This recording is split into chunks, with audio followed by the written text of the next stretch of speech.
السلام عليكم، مرحبا بكم في فيديو جديد ووصفة جديدة على قناة شهوات بالنساء.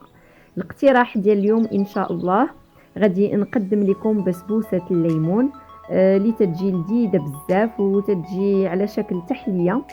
تنتمنى تجربوها وانا اكيده غادي تنال الاعجاب ديالكم. هي تتجي لذيذة هشيشه تذوب في الفم، وانا اكيده الا جربتوها غادي تنال الاعجاب ديالكم. خليكم معايا نشوفوا المقادير وطريقه التحضير.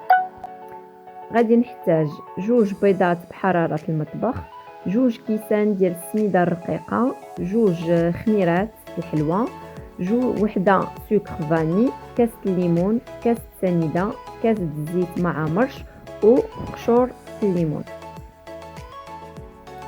ان بول غادي نوضع 2 بيضات وغادي نضيف لهم كاس ديال سنيده وساشي ديال سكر فاني، وغادي نبدا نطربهم بالطراب الكهربائي حتى يتضاعف الحجم ديالهم واللون ديالهم يولي مائل للبياض.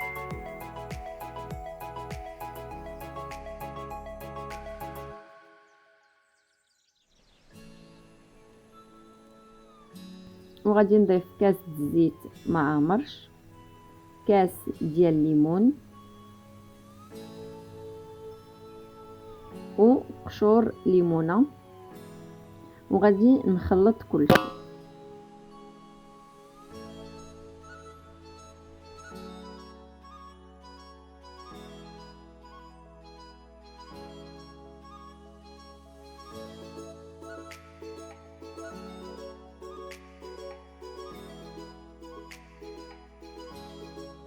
وغادي نضيف 2 كيسان ديال العنبه ديال السميده الرقيقه و2 خميرات كيماويات، وغادي نستمر في الخلط حتى تنسجم جميع المكونات.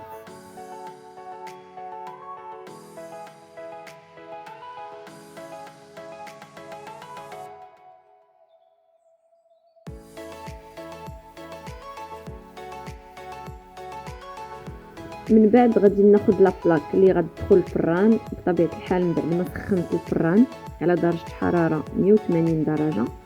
غادي ناخذ لابلاك اللي دهنتها بالزبده وشويه ديال السميده الرقيقه، وغادي نبدا نعمر غير النصف ديال الكميه، وغادي ندخلها طيب على درجه حراره 180 درجه. غطيب من التحت من بعد نشعل عليها من الفوق. في هذه الاثناء غادي نحضر الكريمه.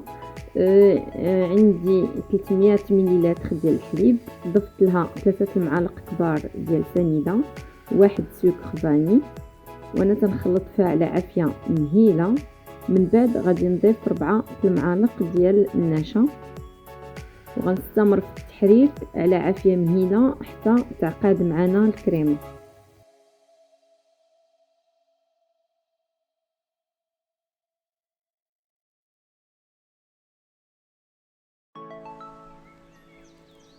من بعد ما الكريمه عقادت طفيت عليها العافيه وزدت معلقه كبيره ديال الجبن.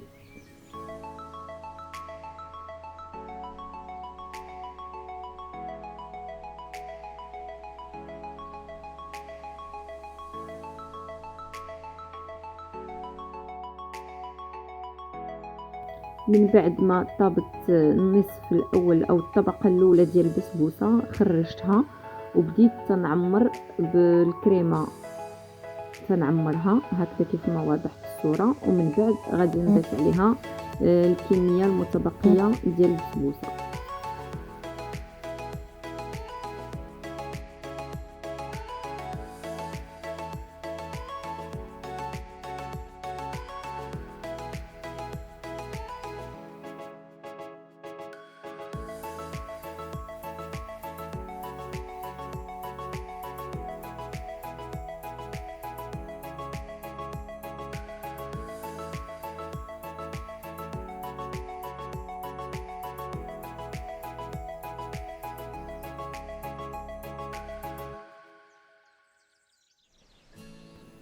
ومن بعد غادي ندخلها طيب غير من الفوق على درجه حراره 180 درجه. غنشعل عليها غير من الفوق حتى طيب ويتحمر اللون ديالها.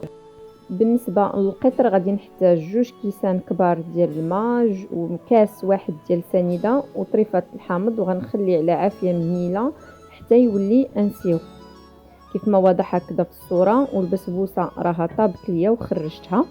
كيف ما دائما تنقول لكم ضروري القطر يوجد على مدة باش يبقى يبرد باش نسقيو به البسبوسة، يعني القطر خصو يكون بارد والبسبوسة سخونة. صافي هنا خديت الكوردون بديت تنتك هكا في البسبوسة وتنسقيها بالقطر.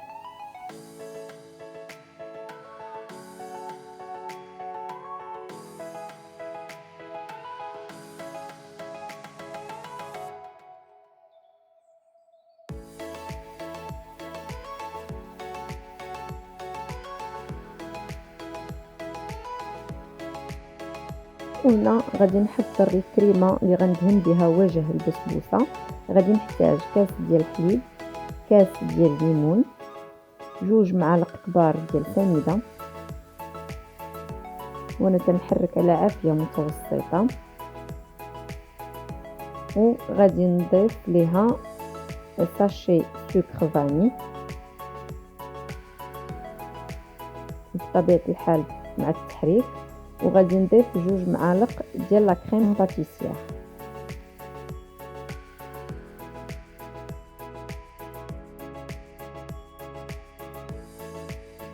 هذه راه غير كاضافه تنزوقوا بها او تنحلقوا بها على وجه البسبوسه وتنقدموها بطريقه زوينه وتجي بنينه الصراحه.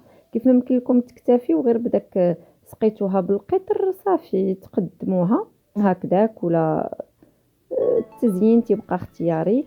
هكذا الكريمه من بعد ما وجدت ليا غندي ندهن الوجه ديال البسبوسه هكذا على هذا الشكل.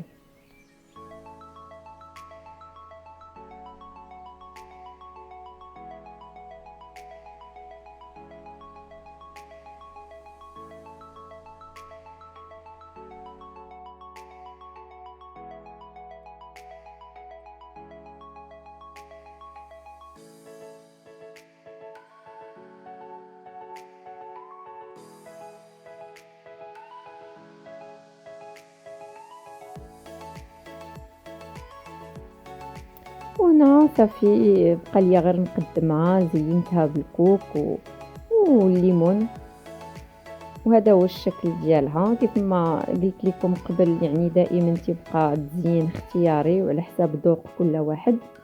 نتمنى الوصفه ديال اليوم تنال الاعجاب ديالكم وتجربوها، وانا اكيده راه غادي تعجبكم، تجي هشيشه ولذيذه وتذوب في الفم صراحه، ما غاديش تندموا الا جربتوها.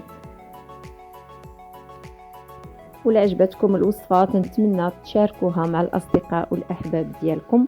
ما بقى ليا غير نودعكم، واللي باقي ما اشتركش في القناه ما تنساش تضغط على زر الاشتراك باش يوصلك كل جديد، والى اللقاء في فيديو جديد ان شاء الله.